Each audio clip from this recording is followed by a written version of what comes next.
Hey YouTube, this is Southern Prepper One. I'm gonna talk a little louder because you can hear in the background the waterfalls. I'm back at the cabin near my house. My friend Charlie owned this property for years, and he has since passed away many years ago. And someone inherited the property. But I come up here, I try to come up once or twice a year for sure. And I clean off the deck back there. I cleaned off a little bit of it. There's another deck in front of it, just covered with leaves. It's falling apart. The outhouse is behind us. Termites have gotten into it. There's a lot of damage occurring on the house because it hasn't been taken care of. I don't know the last time the owner was here. I don't even know who the owner is. But he's a close neighbor to me, so I come back here and just check on the place. I don't know what good it would do. One day I think one of these huge, gigantic trees is going to fall on it. And if that does, the only thing I can do is try to contact him and say, hey, your house needs some immediate care. But right now, no one's doing anything with this house. It's decaying, it's falling apart. And it gave me the idea, it's sort of like our country. Our country is falling apart. There's rot, there's decay in it. You know, right now some of this stuff, it's salvageable. We can fix this house. We definitely could get some carpenters up here, get some new material, and we can repair this house. The outhouse behind, that's a total loss. It's termite infested.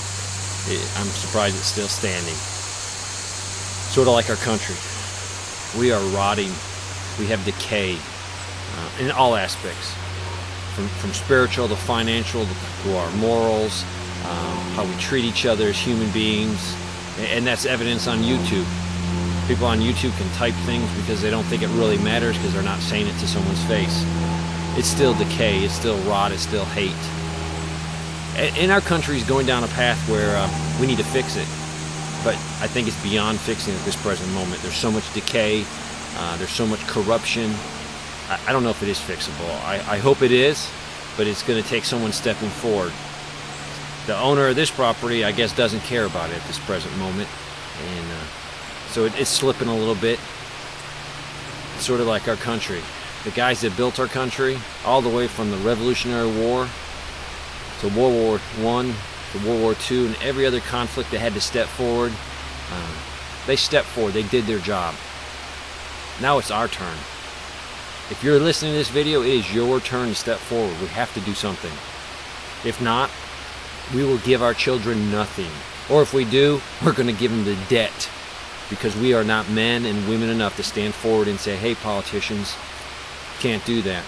The system is so corrupt. People say, well, just vote the right guy in the office. I don't care what you do.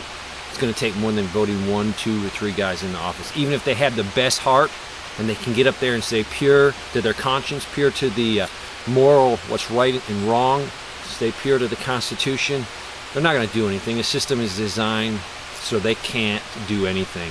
They'll be marginalized to a point where why be up there? I would love to run for office and think I could make a difference. There's no way I can make a difference. There's so many obstacles stopping me from doing that or stopping you. The system is rigged against us to the point where the system is corrupt. Do we need to just tear the house down and rebuild a new one? I don't know if that even work. When our country was founded, we had people in here that they craved individual freedom. That's what their whole life, their whole soul, they crave for that freedom, that self-reliance, that independence. Nowadays, we have a huge group of people that don't care about freedom. They're in it for themselves, their entitlement mentality. What will we do with these people? They're not going to just roll over and go away. They're going to have their hands out, demanding we give them something. This country will give you the opportunity to be great. It's not going to make you great, and it won't make you great off someone else's toil, their sweat. That is wrong. To take money from someone, give it to someone else. That is robbery. That is theft. That is wrong. This country gives every one of us the opportunity for greatness.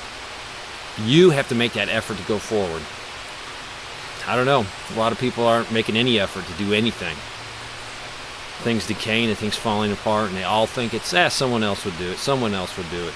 It's getting to the point now where it's time for me to do it, for you to do it, for all of us to do something. Do I have the answers? Heck no, I don't have all the answers. All I know is I look at the news, I look at society, the total degrading of value for life.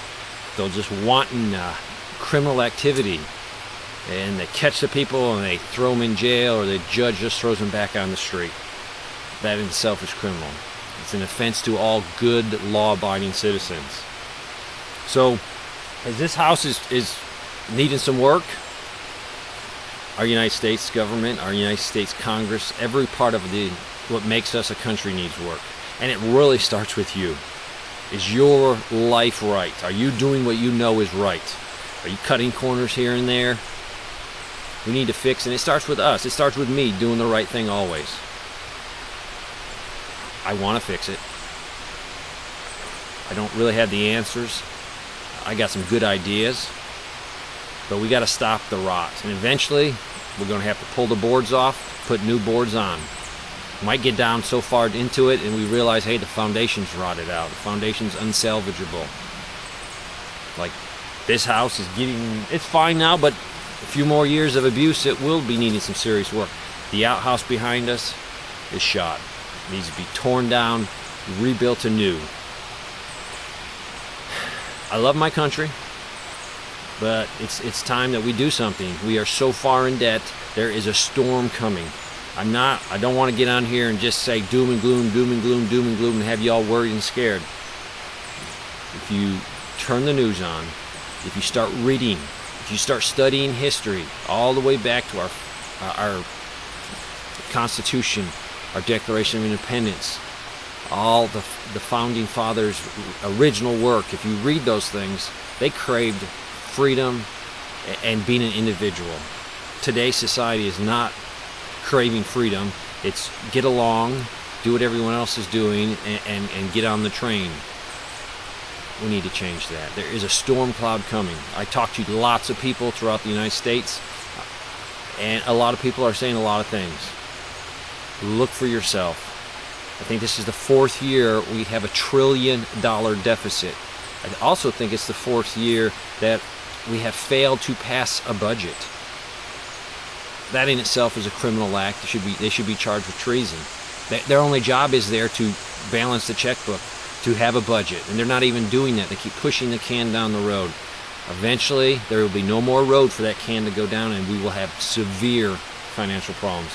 Now, I'm not saying, we're going to be fighting zombies in the streets. We need to buy the coolest tactical gear. You need to go out and buy water filters.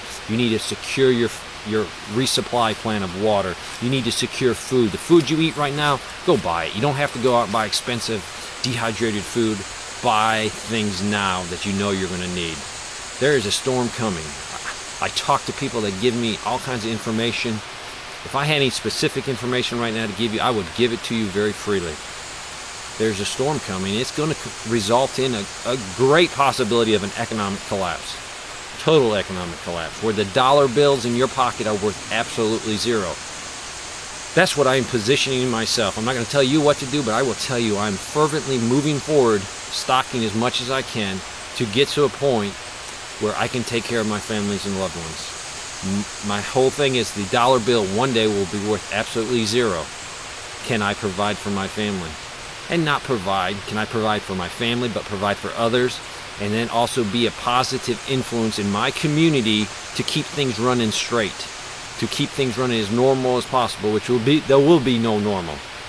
I've had the blessing of going overseas for Uncle Sam. I have seen conditions that most of you haven't seen. We are arrogant Americans that think nothing can happen to us or this country. The government will take care of everything. There will come a time when we will be like any other third world country. There will be no safety nets. There will be nothing. If you do not provide it with your own hands legitimately, you won't have it. And if you can't do that, guess what?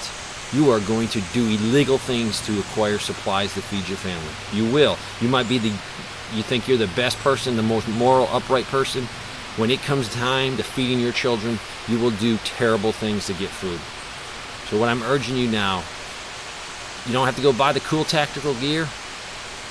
Buy what you guys eat now. I don't care if it's beanie weenies, rice, beans. Buy food. Put it back. Eventually you'll eat it. It's not going to go to waste. But as you look at the grocery stores, prices going up every day, what will next year's prices be? We have a drought right now. What happens if we have a more severe drought next year? People think, well, famine is a thing in the Bible or a thing in the history, but famine is a real thing. Pestilence could happen to this country. I'm doom and gloom today, just to motivate you. America, we are not up here all the time in life. We can be down here at the bottom. It might not even be in America that we know of today. There's a lot of rot in our society. What are you doing to stop that rot? What are you doing to prepare your family for the eventual collapse of the dollar, the collapse of the economy? And yeah, prepare, but we need to be ready as Americans to step forward, start rebuilding whatever comes out of this. If I truly didn't believe it, I wouldn't get on here. You know I'm not a doom and gloomer, and I don't want to use a scare tactics and fear to motivate you to do something. What I want you to do is just look rationally at what's happening in this country and say, you know what? There's severe problems. I need to do what I can do as a parent, as an individual. What can I do to safeguard my family? Trying to be positive here, but there's signs out there. If you're a watchman on the wall and you're looking out there, you can see the storm coming. We need to prepare ourselves so we're ready also to prepare other people. We don't have to concentrate, hey, I got to do this for me. We're already got all that stuff done. We can go out there as ambassadors of the prepping movement and say, hey, you need to do this, this, and this. Get to work to help people. There's a storm cloud coming. Are you ready for it? Thanks for watching.